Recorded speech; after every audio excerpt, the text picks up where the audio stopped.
I know two guys that have been gassed with H2S, and it both had similar reactions. So it's kind of a nasty thing.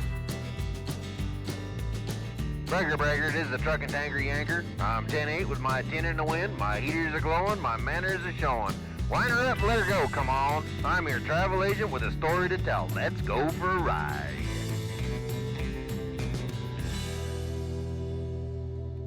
Hey, I'm your truck and tanker Yanker, and I just wanted to talk to you about the oil field today.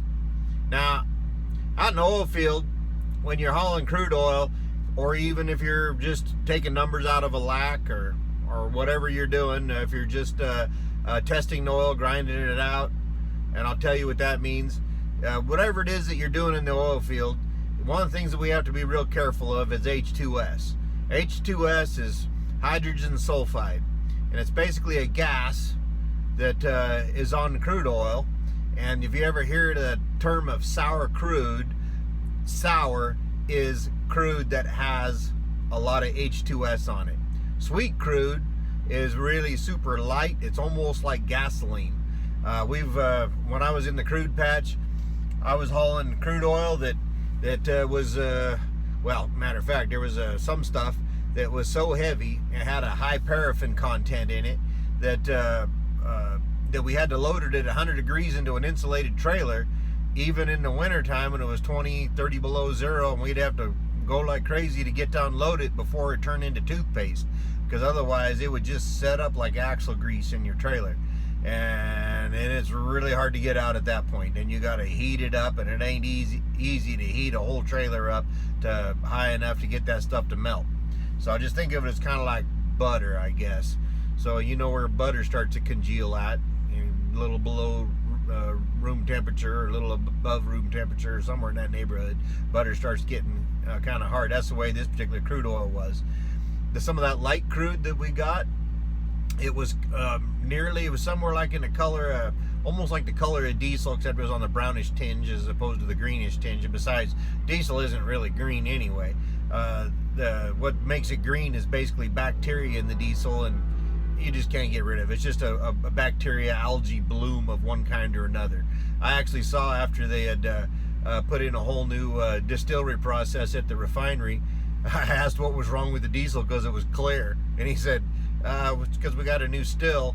He says the old still had all the bacteria in it, turns diesel green, and this one didn't have any bacteria in it yet, so diesel was clear. That was kind of weird. But it eventually got to what we know as diesel being green. They don't add coloring to make it that color. It just is naturally that color. And obviously it doesn't hurt anything because nobody's thought twice about it for ages. But anyway, that's the way it goes. But so this some of that crude would come straight out of the ground. And if I understand, in the 1950s, they actually ran their tractors on that crude oil that came straight out of the ground. They'd run it through a good filter, just like a fuel filter. They'd run it through a fuel filter, because there is a certain amount of BS and W, is what we call it. BS and W is basic sediment and water. So there's a certain amount of that in all crude oil. Now the idea is that they either treat it with heat, or they treat it with chemical to get the sediment and the water out of the crude oil. And a treater is just basically I don't know, think of it as a vertical double boiler or something like that. It's roughly 20 feet tall or so, and they put the crude oil in there and they warm it up, and when it gets warm, the water and the oil separates. Now, if you know, water weighs about 8.3 to or so, 8.2, 8.3 pounds per gallon, and most of your various kinds of oil weighs somewhere in the neighborhood of 7 to 7.5 or 7 3/4 pounds. So in other words, oil is lighter than water. We all know that. It floats on top of water. So when you warm it up, it'll separate easier. And then what they do is they got valves on the top of the treater that the oil just kind of comes off the top, and then the water kind of builds up on the bottom, and then they just drain the water like a pepcock on the bottom, except for on a larger scale, because the treater's 20 foot tall and maybe 8 foot around, or maybe 10 foot around, something like that. But anyway, that's how they separate it. But back in the 50s, they used to take some of that sweet crude and run it straight in their tractors. That was interesting. But with all our environmental regulations, I tell you what, some of the things that we do now don't make a lick of sense. You know, considering crude oil comes out of the ground. It used to be they took the water that came out of the treater, and most of the farmers would just put it right on their fields.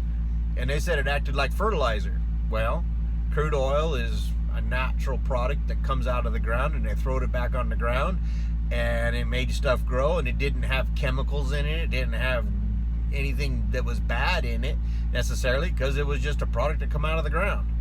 Now, you can break it down and say, oh, well, it's got alkalis, and it's got this, and it's got, you know, whatever, you know. Yeah, but the way the farmers looked at it in the 1950s is like, make stuff grow. They threw it on the ground, right?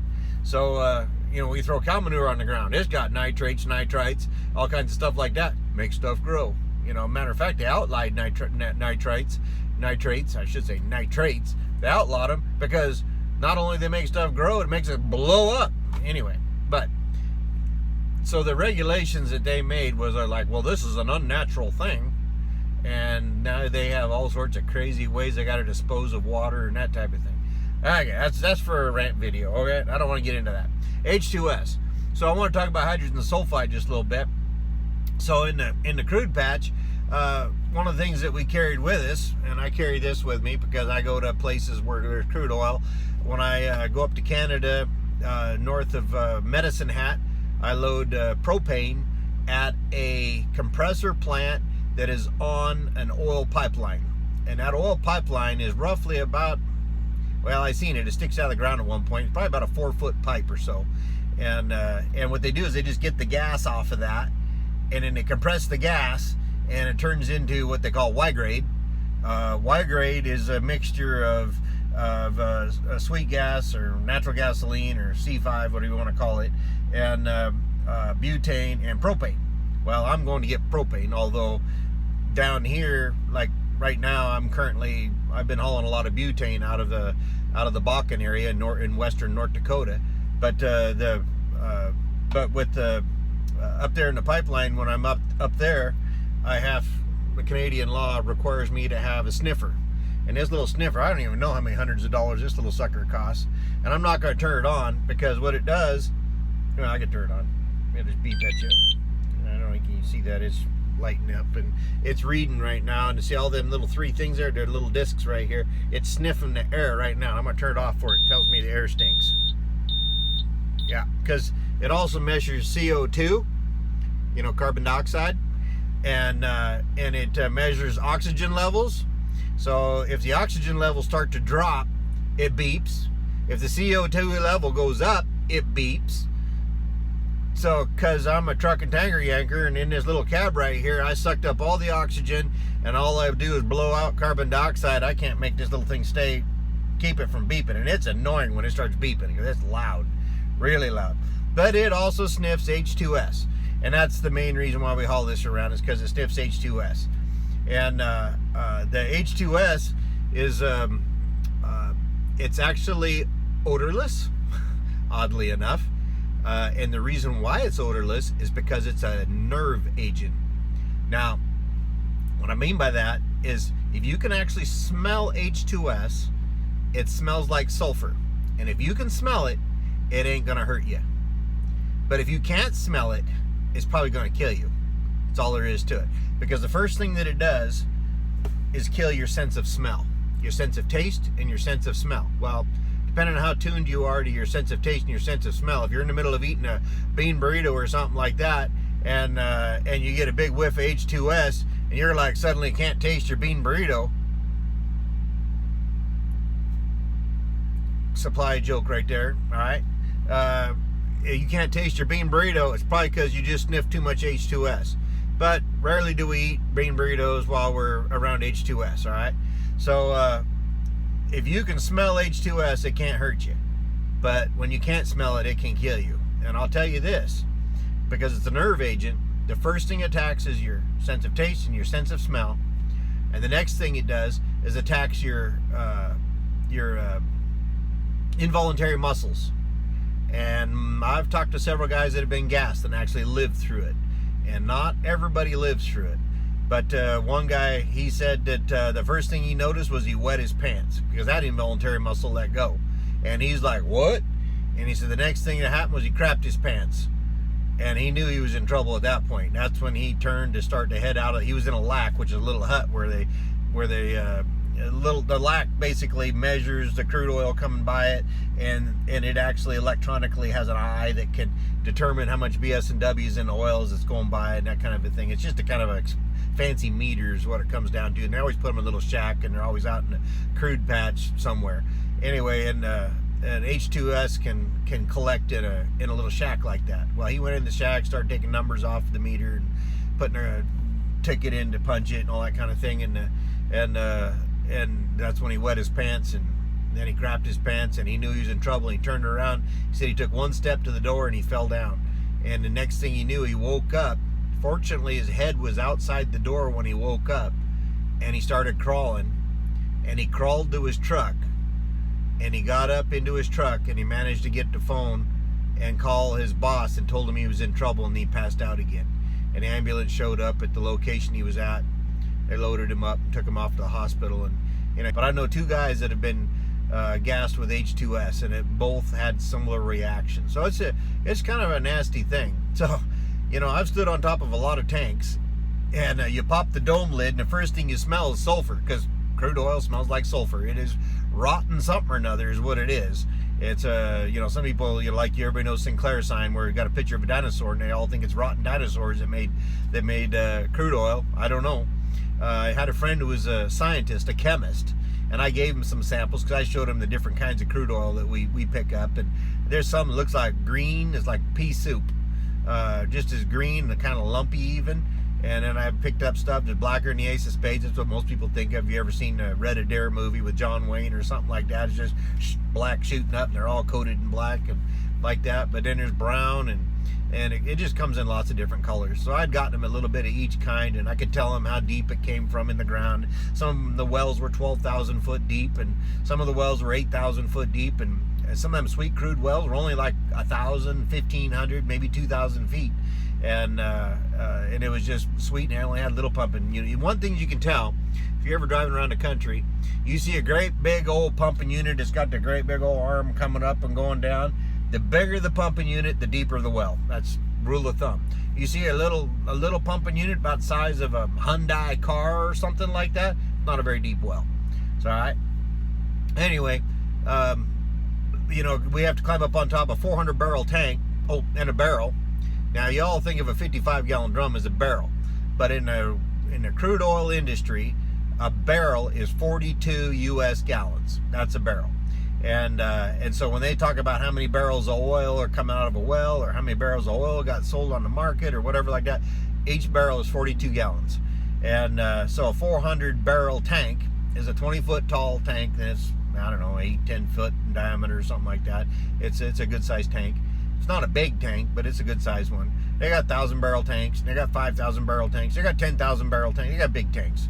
Sorry, they just keep getting bigger and bigger. 1.5 million barrel tank was where I used to take my load to and pump it up the hill. It is a great big tank up on the hill. So, everything comes in lots of different sizes, just depending on what's going on. And there are lots of variables in that. It depends on how much the well produces. If the well is a big producer, I have a whole bunch of tanks right next to it. You got your production tanks, you got your treater tanks, you got your tanks that are sealed off and ready for transportation.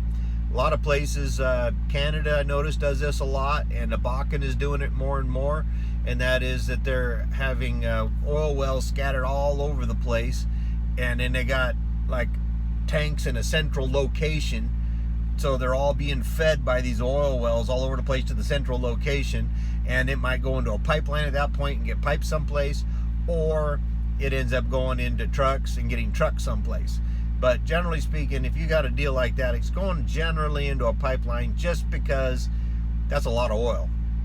We had a oil well came in, and I was hauling out of that one every single day, and my truck could only haul about 235 barrels. 230. Well, we had several trucks, but 235 barrels to 250 barrels a truck. So when you got an oil well that's making 400 barrels a day, you're gonna need more than one truck in there, right? So anyway, yeah, and that wasn't a big well, but they were really happy about that one because it was an old well, and they re-drilled it and went horizontal with it, and next thing you know, it brought in a lot of oil, and that's always a good thing, because you might think that people are poking holes in the ground. The geologists know what they're doing. They go poke a hole in the ground, and out comes spurting oil like it did in Texas in the 1920s and 30s. Everybody knows about Jed Clampett went and shot his gun, and up come a bubbling crude. Well, those days are long gone. The easy oil has all been found. Now it's a lot harder to find oil. There's still a lot of oil into the ground. We were told in the 70s that the oil was going to run out by the 80s. In the 80s, they told us it was going to run out by the 90s. In the 90s, they said it was going to run out in the 2000s. Now they're starting to get a picture of how much oil there actually is. There is a lot of oil. They say we got oil for 100 years at least, and a lot more if we had a cheap way to get it out of that oil shale. We got a lot more oil in that oil shale than they got in Colorado, I'm telling you. But yeah, there's a lot of oil in this country, and one of the things they're finding that those old wells that they had dug in Texas back in the 1930s and in the 40s that went dry, the teapots and the domes and all them places where the oil was easy and come shooting up out of the ground like an artesian well, and then they just went dry. Well, they capped them up. You know what? They're finding there's oil in them again. We all thought they were just chewed up dinosaurs down there, but apparently the earth makes oil somehow. I don't know. Maybe it's kind of like greasy armpits or something. I don't know. Just kind of flowing back in, and it's just the armpit of the earth or something like that. I don't know. But that's definitely, we have got a lot of oil, and I'll just avoid politics altogether on what comes next after that. But hey, all right. So what I wanted to do was also tell you about what we do with the crude oil when we first get it loaded. Well, before I load it, I got to check and make sure. I told you about BS&W, right? Well, I got to check and make sure that there isn't too much BS&W in there. And 0.03% is what the limit is on BS&W, basic sediment and water. And so in order to find out what that figure is, then what we do is we take a sample out of the tank, and we got a thief. I can't show you a thief, but actually I can't even show you enough space here. Thief's about 18 inches tall, maybe a little longer, maybe it's 2 feet tall, I don't know. It's made out of brass, so it's non-sparking. You don't want sparkable stuff when you're around stuff that's flammable, and oil is flammable, I'm just saying. It's got a cap on the top and the bottom, and actually I think it's just on the bottom now that I think about it. Just a cap on the bottom, and it's spring-loaded. So it's a hollow tube. You can look down it as long as the bottom is open, and then it's got a spring. It'll shut like that and cap the bottom of the tube. So what we do is we got a cord tied to it, and the cord is actually tied to the spring that snaps that bottom shut. And we lower it all the way to the bottom of the tank until you can feel the bottom of the tank. It's kind of like fishing on the bottom of a lake or something. When you can feel the bottom, hold it up just about a foot off the bottom, because there's a bunch of garbage down there in the bottom. You don't want to collect that. It's just sediment that's been collecting there for a long time. And then you just jerk it real hard, and it snaps it shut on the bottom. Well, pull it all the way to the top. So now you've got a sample from the bottom of the tank. And then what we do is we pour it into a little cup. Pour your sample into a little steel little cup and set it off to one side. Usually while you're doing this, the wind's blowing about 40 miles an hour, because most every place there's crude oil seems to be wind also. I don't know why. It's just the way it is. Crude oil and wind go together. And so you're pouring there. In front of my coat used to be just black. I had a brown Carhartt coat that was made in America, and this brown Carhartt coat was black in the front because anyway, we had a part-time guy who had spent his entire life as an electrician, and then once he hit retirement age, he started driving truck now and again. And he drove truck a little bit over the years, and when he was an electrician, he drove a bigger truck. And anyway, once he saw that what we was doing up on top of them tanks, and we were pouring oil right into a 40-mile-an-hour wind and all over the front of us and everything like that, he went and stuck turkey basters, big old bulbous turkey baster, in all of our buckets that we carried our instruments around in. And he's like, if you guys just could take that turkey baster in your thief and suck up the oil and squirt it into the jug, you don't get any on you. We're like, huh, I guess it took somebody who wasn't a truck driver to figure that one out. Anyway, he had us all set up with that. So once we get the sample in the cup, you take a sample off the bottom, the middle, and the top. Generally speaking, the top is going to have very little water in it, so we don't take a sample off top. We just took a sample off the bottom and out of the middle. And and then one of the things we did with our thief was we had a hydrometer so we could find out what the gravity of the oil was. We put our hydrometer in there, and then we get our gravity, and that basically tells you what it weighs, just by what it says on the gravity. Super heavy is like, I hauled some stuff that was 15 gravity once, and just to give you, and then that really super light stuff, roughly around 75 gravity or something like that. Anyway, to give you a rule of thumb, diesel, generally speaking, refined diesel that you put in your pickup or your big truck, runs right around 35 to 38 gravity. Gasoline's around 65 gravity. So that kind of just tells you right there what 15 and 75 is like. So just the lower the number, the thicker and the more molassesy it is. The higher the number, the runnier it is and juicier it is. Just like pretty much like water almost. So take that. We had a tape that we gauge, we called it a gauge, but it was a metal tape. It was brass, so it didn't spark. Had a great big old weight on the end of it, and it's just like a fishing reel. And you just all the way to the bottom of the tank, and you could sort of, with that great big weight, feel the bottom of the tank. And so you took your measurement off of right there at the bottom of the tank. Then you look at your tape to see on a 20-foot tank how many feet of oil was in there. We gauged it in the beginning, we gauged it at the end, and that would be the exact amount of oil we took off. So, and that's what we got paid for, was by the barrel. We got paid by the barrel to haul it out of there. But anyway, that's just a little bit about the crude oil patch. I can talk more about that later. Told you a little bit about the H2S. Some of them tanks we went to were so stinky. We call them stinky, even though you could smell them. They were so stinky with H2S, we actually had oxygen tanks there. All of our trucks had SCBAs, which is a self-contained breathing apparatus, SCBA. And we had them mounted on the trucks. We had our beepers. A lot of guys kept them hooked to their visor. Don't do you much good when you're standing on top of a 20-foot tank, 80 feet away from your truck, to have your H2S monitor up on the visor. You're supposed to clip them to your jacket somewhere near your face or something like that. But you just try to avoid, and if your beeper went off, you'd better turn around and run. We had wind socks at all them stinky oil tanks, so that way you could see which way the wind was, because you're not going to run downwind from a stinky tank. You're going to run across the wind. So if the wind is blowing this away, I'm not going to run that away, because I'm still in the stuff. I'll run that away to get away from the stuff. That's the quickest way to get away. So, and it was just one other thing I want to tell about, since it was H2S. One of the reasons why I got my job for this company was because the guy that had it before me made one too many mistakes. Now, this was 17 years ago, and he made one too many mistakes. One of the mistakes he made that was endangering life and limb was he had a crude tanker.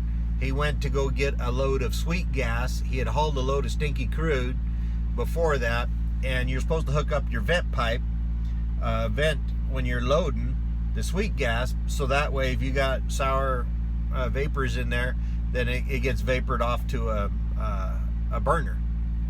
Well, anyway, he didn't hook up his vent hose, and 100 yards away, his trailer was so stinky, he set off the H2S monitor, which in a plant they call them sniffers. He set off a sniffer that was 100 yards away. That's 300 feet away. He set off a sniffer. He was really stinky, I'm just saying. But it was, like I say, he was in a windy area, so he didn't get no wind. He was upwind from it, but he ended up, was standing there, and all the guys in the plant come running out there, because there's a whoop, whoop, whoop. You get these big sirens go off for something like that, because it's a big deal. Anyway, they come out there, and they said to this guy, "You don't have your vent hose hooked up."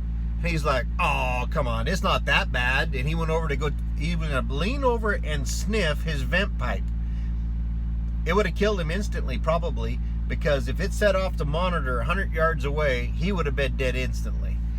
Fortunately, the guy grabbed him by the back of his shirt and pulled him away and said, "Don't do that." Just a week before, it was a crude production area, and that particular compressor plant had their own oil wells. They had, just a week before, a guy had died in the oil patch because he got gassed with H2S. So it's a dangerous thing, and you know, this is a dangerous profession. And I've had trainees that sat next to me, and the more they found out about it, the less they wanted to do it. They trained one day and then quit because they didn't want to be in front of a bomb. I park in truck stops, and I'm parked in one right now. But I park in truck stops. You can see out my side window, it looks like a hot oil tanker sitting there right next to me, and that's a 307 tanker that for hauling asphalt. 307? I think it's 307. Anyway, steel tanker. What you see on the outside is aluminum skin, and it's got insulation, helps keep the asphalt hot.